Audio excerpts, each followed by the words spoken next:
Jack the Ripper's identity may have finally been found, and actually, it shocked me, so maybe it will shock you too.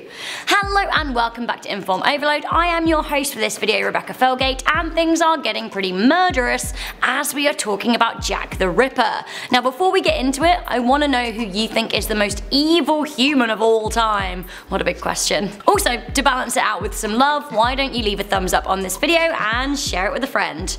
Also, if you haven't yet joined our gang of delicious potatoes, then you should probably do it right now by hitting that subscribe button. Do it! So, Jack the Ripper. While the serial killer of London has become a bit of a character, something of a baddie in folklore, he was very much real and he absolutely did kill people. At large and gutting victims from around 1888 to 1891, Jack the Ripper was one of the first documented serial killers, and the name actually came from the killer himself, who wrote a letter to the media. We also know the media love a good pseudonym, so it stuck. And also, rip he did.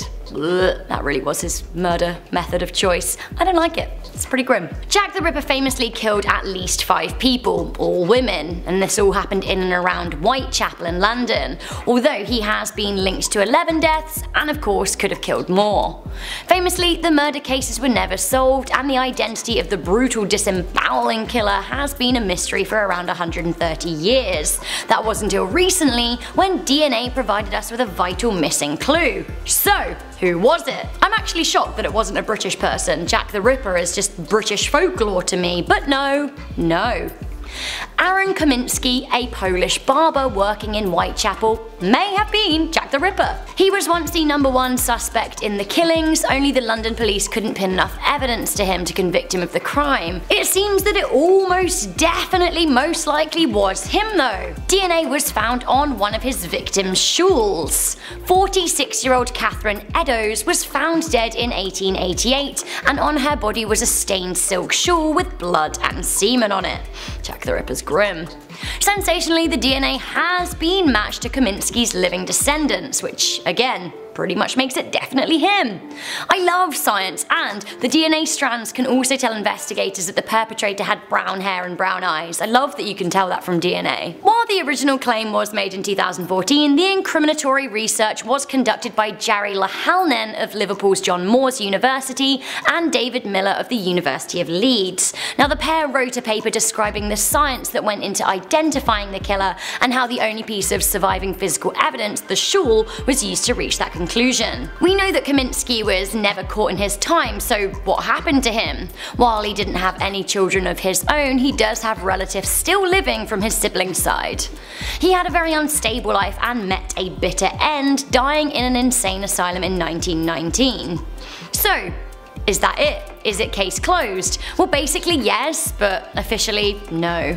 It seems that some critics have claimed that the shawl isn't viable evidence and that there's no proof it was ever found on Eddowes' body. There were a lot of suspects at the time as well, including Oxford graduate Montague Druitt, professional conman Michael Ostrig, and leather apron John Pisa. Don't like the sound of him. The fact that Kamiński's DNA and Eddowes' DNA were on the scarf, and that he was a known lunatic and worked in Whitechapel, and the police suspected him at the time, well honestly, that is enough for me. So what do you guys think? Do we finally have an answer? Do we know who Jack the Ripper is now? After all this time, does it even matter anymore? I honestly do think it does. I love a good piece of history and a good mystery. I love a good case solved, I do, and DNA for the win. I do look forward to reading all of your comments because I think that actually is pretty interesting.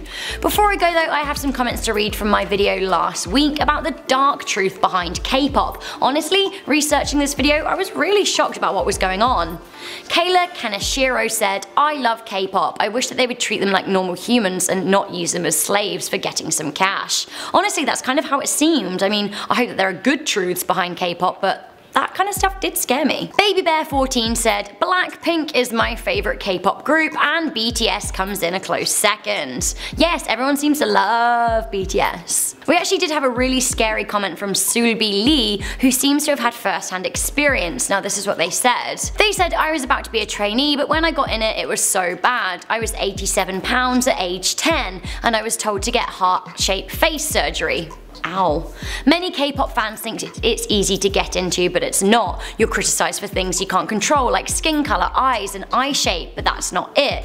I was a trainee under Star Empire. My childhood was taken from me and I kept passing out over and over again. The company didn't even call me by my name, I was known as the outcast. That's not even all of it, I'm just gonna leave it there. So people who want to try K-pop, think about it all over again. It's crueling hell. If you make it and you're strong enough to try, I pray that you can at least debut, but if you don't, keep trying, it's not too much to leave.